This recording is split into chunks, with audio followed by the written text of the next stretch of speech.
को या middle east को या दुनिया भर के डिफेंस एक्सपर्ट मेरे साथ पैनल पे बैठते थे स्टूडियो में, कहते थे अमित अमेरिका की हिम्मत नहीं है कि ईरान पर हमला कर दे, क्योंकि उनके पास मिसाइल्स हैं, रॉकेट्स हैं, सुपरसोनिक है, अल फतह है, खुर्रम है, दुनिया भर की बातें वो करते थे और वो कहते थे ये सिर्फ प्रेशर पॉलिटिक्स है, दबाव बनाएंगे कि ईरान झुक जाए। लेकिन मैंने उनसे सर एक बात कही थी कि जो तैयारी है ये झुकाने वाली तैयारी तो नहीं लग रही है अमेरिका की। आपका पहला रिएक्शन सर, ये जंग कितने दिन चलेगी अब खामने की मौत के बाद? देखिए साहब, ऐसा है कि मैं थोड़ा सा 1 मिनट लूंगा। थर्सडे तक जो है आपका जेनेवा के अंदर जो है ईरान और अमेरिका की आपस के अंदर नेगोशिएशन हो रही है, और नेगोशिएशन का अभी कोई एस्पेक्ट निकल के नहीं आता है। और ऑल ऑफ ए सडन जो है आप ईरान के ऊपर हमला कर देते हैं, और उसके बाद आप एक नया नैरेटिव गढ़ते हैं कि हमने जो है प्रीएम्प्टिव अटैक किया, क्योंकि हमें लग रहा था कि ईरान हमारे ऊपर जो है हमला कर सकता है। ये इजराइल ने कहा, और इसी तंज के ऊपर जो है अमेरिका ने कहा। अब बात आ जाती है, देखिए साहब, ईरान के बारे में। जैसा कि आपने बताया था, जब बाकी लोग का मानना था, ईरान जो है वो एक वेंजुला जैसा कंट्री नहीं है कि जहां पे आप अपना लाइटनिंग अटैक करेंगे और आप अपने आप को वहां से उनके प्रेसिडेंट को गिरफ्तार करके ले आएंगे। ये ईरान है। ईरान के अंदर जो विल पावर है, और जो पूरे वर्ल्ड ने देखा है कि पिछले 1979 के बाद जो है वो हमेशा से जो है अमेरिका के अगेंस्ट मुखर रहा है, और उसने किसी भी हालत में अमेरिका के सामने घुटने नहीं टेके हैं और ना सरेंडर किया था। हाँ, इस बार जो थर्सडे को जो जिनेवा के अंदर इनके आपस के अंदर नेगोशिएशन हो रही थी, उसके अंदर जो है ईरान राजी हो गया था अपने न्यूक्लियर डेवलपमेंट के लिए, वो राजी हो गया था। और अमेरिका चाहता था कि इन ये जो है अपनी बैलिस्टिक मिसाइल्स जो है वो 2000 किलोमीटर से ज्यादा का इनका रेंज ना हो। और इसके लिए अभी बातचीत चल रही थी कि अचानक ही बीच के अंदर इसराइल जो है वो कूद पड़ता है, और वो कहता है कि इनकी बैलिस्टिक मिसाइल का जो प्रोग्राम है उसकी रेंज जो है 1000 से ज्यादा नहीं होनी चाहिए थी, क्योंकि उसे खतरा था कि अगर 1000 से ज्यादा होती है या 2000 उसकी रेंज है, मिसाइल की रेंज, तो वो इसराइल को आने वाले दिनों में एक प्रकार से खतरा पैदा कर सकता था। लेकिन ईरान के लिए अपने बैलिस्टिक मिसाइल प्रोग्राम को बिल्कुल अबंडन करना, ये उसके सिक्योरिटी के लिए एक प्रकार से बहुत बड़ा थ्रेट था। अब देखिए, नैरेटिव जो बनाया जा रहा है, जो अमेरिका नैरेटिव बना रहा है कि हमने अपना पॉलिटिकल एम था, हमने अपने ईरान के लोगों को से वो अपील कर रहे हैं कि आप बाहर निकलिए और इस गवर्नमेंट को जो है चेंज कीजिए। ये एक राइट सर। प्रकार की जो अपील जो की जा रही है उसका कोई खास अफेक्ट नहीं है। और आपने देख लिया है कि खुमनई साहब की मृत्यु के बाद किस प्रकार के रिएक्शन आ रहे हैं। ना कि ईरान ही क्या है, इराक से देखिए, इराक के जो शिया लोग हैं, जहाँ जो सपोर्टर हैं ईरान के, उन्होंने जो है अमेरिका के एयरबेस के ऊपर हमला किया। और इसके ऑल साथ राइट साथ सर। जो है सर। ईरान ने जो है अपनी विल पावर दिखाई है, और उन्होंने रिटेलिएटरी एक्शन किया है। और रिटेलिएटरी एक्शन करने से पहले जो है उनके विदेश मंत्री ने मिडिल ईस्ट के जितने भी उनके काउंटर पार्ट है उनके साथ उन्होंने बातचीत की है, और उन्होंने कहा है कि हम जो भी एक्शन ले रहे हैं वो अपने सेल्फ डिफेंस के नियमों के। All right sir. All right sir. All right sir, please stay with me colonel साहब। मेजर साहब, मैं आपके पास आ रहा हूं अभी। मेरा सवाल ये था कर्नल साहब से कि खामने वहां पर मारे गए हैं, तो जब लीडर मर जाता है, और ये सबको सूत्र बता रहा है, हालांकि सोर्सेज ये कंफर्म है कि मुश्तबा भी ईरान में नहीं है इस वक्त, इस समय मुश्तबा ईरान में नहीं है, वो ईरान से बाहर है। हालांकि सर्वोच्च लीडर उन्हें नियुक्त किया गया पिता की मौत के बाद। यहां से सर वॉर सिनेरियो क्या देख रहे हैं आप? ईरान कितने दिन तक इस जंग में मुफ्तला रहेगा, शामिल रहेगा? क्योंकि जब लीडर मर जाता है तो मोरल वैसे ही डाउन हो जाता है।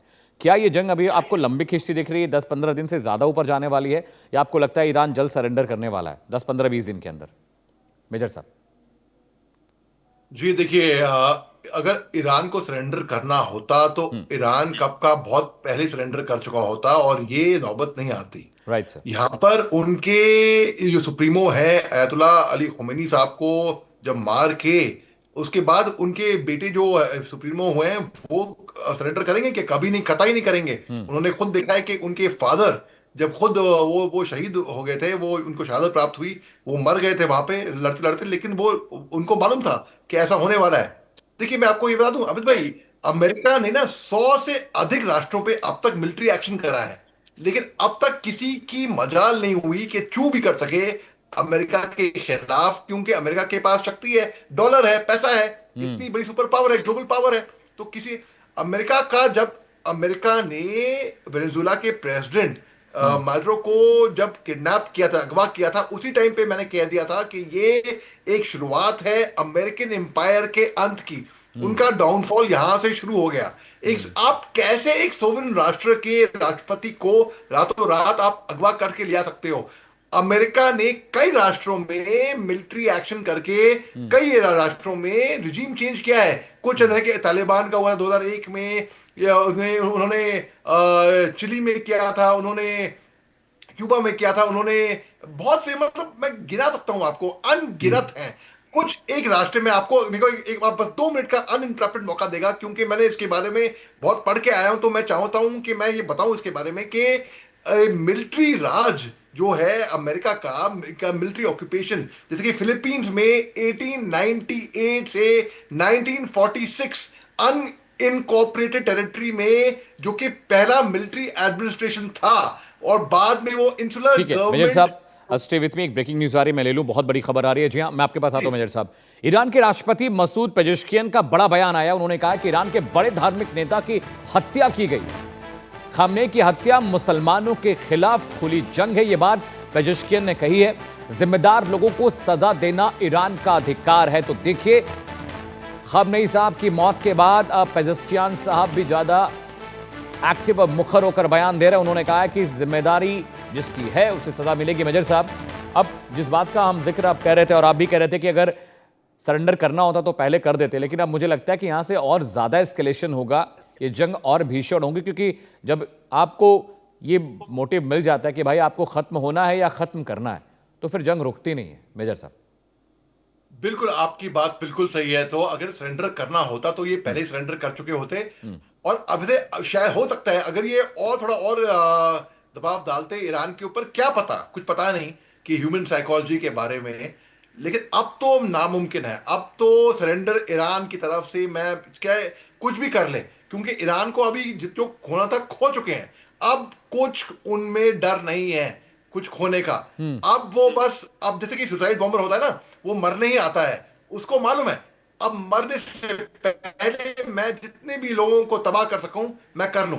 ईरान की अब वो मेंटालिटी हो जाएगी। अभी मैं अब आपको गिना रहा था कि जो मिलिट्री रूल के ऊपर जो अमेरिका ने, कुछ देश है जैसे कि क्यूबा, वो 1898 से लेके 1902 वो के प्रोविजनल मिलिट्री गवर्नमेंट उन्होंने फॉर्म करी थी वहां पर, जो कि मिलिट्री एडमिनिस्ट्रेशन जो स्पेन ने क्रिएट किया था क्यूबा और अमेरिका के साथ। प्यूर्टो रिको 1898 से लेके आज तक वो है, लेकिन अनइनकॉर्पोरेटेड टेरिटरी है उनकी, जिसमें शुरुआत में मिलिट्री गवर्नेंस से शुरुआत की थी, और बाद में उन्होंने इस्टेब्लिश किया एक सिविल गवर्नमेंट अंडर फोरेकर एक्ट, एक एक्ट जारी की थी। फिर पैनामा कैनाल जोन 1903 से लेके 1979, जहां राइट पे sir. Concession of the states of Panama, जो कि पहली एडमिनिस्ट्रेटेड अंडर इस्तिमिल कैनाल कमीशन, एक प्रॉपर कमीशन बिठाई थी, और बाद में गवर्नरशिप उसकी हुई, अवार्ड किया वो पैनामा कैनाल जोन ने। हैती 1915 से लेकर 1934 मिलिट्री ऑक्यूपेशन था उसका, वो ऑक्यूपाई किया कि फाइनेंशियल इंटरेस्ट अमेरिका के स्टेबलाइजेशन ऑफ हैती और पार्ट ऑफ बनाना वायरस। ठीक है। और फिर डोमिनिकन रिपब्लिक उन्होंने 1916 से लेकर 1924 जाके प्रोविजनल मिलिट्री गवर्नमेंट थी, ऑक्यूपाई किया था सेक ऑफ डेप्थ रिपेमेंट के, यूरोपियन क्रेडिटर्स के भाई पैसे उधार लेते इसके लिए। निकारागुआ 1912 से लेकर 1933 मिलिट्री ऑक्यूपेशन था, ऑक्यूपाई हुआ था वो फाइनेंशियल इंटरेस्ट यूनाइटेड स्टेट्स के मोर से, और प्रिवेंशन हुआ था वो construction of the Nicaragua canal, जो कि बनाना वॉर्स कहलाता है एक तरीके से। ठीक है मेजर साहब, मैं आपके पास आता हूं, आप बहुत क्रूशियल जानकारी दे रहे हैं। आखिरी 2 पॉइंट। जापान का मेनलैंड 1945 से लेकर 1952 मिलिट्री ऑक्यूपेशन था, जो कि वर्ल्ड वॉर 2 के बाद जो ट्रीटी, जो सैन फ्रांसिस्को की ट्रीटी साइन हुई थी, तब ठीक है, जापान के अंदर रिक्यू। मेरे साहब ज्यादा वक्त नहीं है, मैं चाहता हूं कर्नल साहब का भी रिएक्शन ले लूं। माफी चाहता हूं, आपको बीच में रोक रहा हूं। नहीं कोई बात। कर्नल साहब, अभी जो सिचुएशन है, जैसा कि मेजर साहब भी बता रहे हैं कि अब ईरान को करो या मरो की स्थिति में ईरान है, और अमेरिका ने भी सर कहा है कि अगर ईरान नहीं सरेंडर करता है तो हमले और ज़्यादा होंगे। 1200-1400 मिसाइलें दाग चुके हैं दोनों मुल्क मिलकर। स्टेट ऑफ हॉर्मुज़ पे बंदर अब्बास का जो इलाका है वहाँ पर भी लगातार अमेरिका अटैक कर रहा था कि वो रास्ता बंद न करने पाए ईरान। अब वॉर एस्केलेशन सर आप देख ही रहे हैं, क्या अमेरिका अपना मनपसंद पिट्ठू वहाँ बिठाएगा या मुश्तबा को आप देख रहे हैं कि मुश्तबा फिर से पावर रिटेन करेंगे? कर्नल साहब। देखिए साहब, ऐसा हो जाता है कि हर एक देश की अपनी असमत होती है, अपनी इज्जत होती है। बात आप करते हैं ईरान की। ईरान ने ऑलरेडी जो है अनाउंस कर दिया है कि उन्होंने फारस की खाड़ी या स्टेट ऑफ हॉर्मुज़ जो है उसको जो है बैन कर दिया अमेरिकन शिप्स के लिए या बाकी अदर कमर्शियल एक्टिविटीज के लिए। अगर इसको इन्होंने पूरी तरह से कंट्रोल कर लेते हैं ईरानियन, तो उसके बाद जो है बाकी वर्ल्ड के जो कंट्रीज हैं उनके ऊपर भी इसका काफी अफेक्ट पड़ेगा। अब बात आ जाती है कि आगे क्या होगा। देखिए साहब, ऐसा है कि किसी भी देश को अगर आपने सरेंडर करवाना है जी। तो आप एयर अटैक और मिसाइल्स के अटैक के साथ जो है आप उसकी विल पावर को खत्म नहीं कर सकते हैं। आप वहां पर जो है कोलेटरल डैमेजेस कर सकते हैं।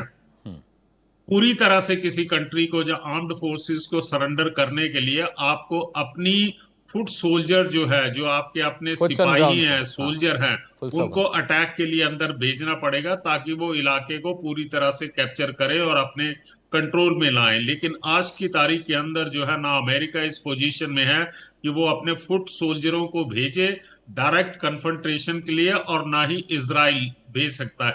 एक पॉसिबिलिटीज है, क्योंकि उसका एक पिट्ठू जो है जिसको पिछले 3-4 महीने से जो है डोनाल्ड ट्रंप काफी खाने पे बुला रहा है और उसको बड़ी वो तारीफें ठीक कर है रहा कर्नल है साहब, उसको, तो हो। बहुत बहुत शुक्रिया आप दोनों मेहमानों का। मेजर साहब, thank you so much for joining us in the show. ज़्यादा वक्त नहीं बचा सर, माफ़ी चाहता हूं मैं आपको बीच में रुकना। वक्त एक ब्रेक का है दर्शकों, लेकिन ब्रेक पर जाने से पहले आपको इस वक्त की टॉप हेडलाइंस दिखा देते हैं।